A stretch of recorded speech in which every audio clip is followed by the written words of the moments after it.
Craig, it's the midway mark of the NHL season, the perfect time for you to list your top 5 Stanley Cup contenders.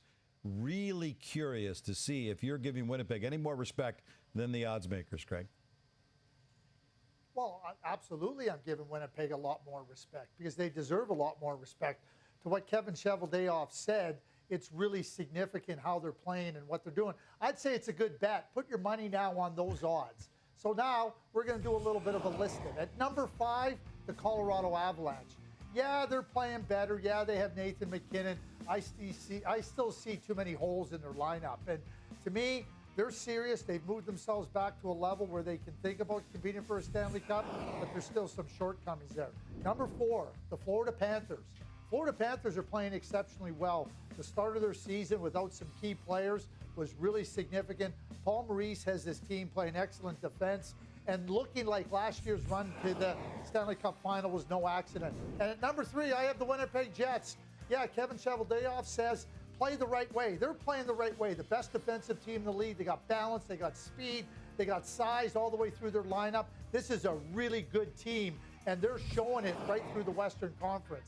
At number 2, the Vegas Golden Knights. I am simply not betting against a team that's lost only one player from last year's Stanley Cup team in Riley Smith. They got everything you need. Yeah, they're going to need some health, but to me, they're a team that has to be reckoned with. And at number 1, the New York Rangers.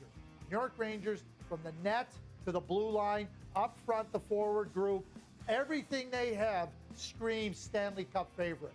And that's where I see it at this point in time. That's how I see it unfolding. There's a lot of good bets to be made out here if you're bold enough. And I think that the odds makers can swing, and they will. They'll swing back and forth depending on winning streaks. But I like the way these teams are built. All right, so you got the Rangers at number 1, and you like the Jets a lot more than the odds makers at FanDuel Dub. We heard Kevin Cheveldayoff speak today, just about 8 weeks to the trade deadline, as we say. What would you like to see him do between now and then?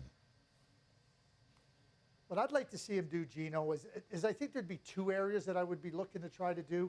Try to find a really good center that can play in the middle between Scheifele and Lowry. And it doesn't have to be a big-time player, but a player that can take on significant minutes, significant challenges. Look at the Vegas Golden Knights lineup last year. You know, after Jack Eichel, they had some really good, strong balance behind him, including Nicolas Roy, who was a great fourth-line center. The other thing that maybe if you could do it, this becomes a little bit greedy, is if you could find a bigger winger that could add some skill on that second line. I love their first line. They've been exceptionally good without Kyle Connor. It's going to be interesting to see what they do with respect to Kyle Connor returning to the line at Rasmus Kupari. But I said that would be the greedy part of me. The primary focus I would have is try to find a center that can spell between Scheifele and Lowry.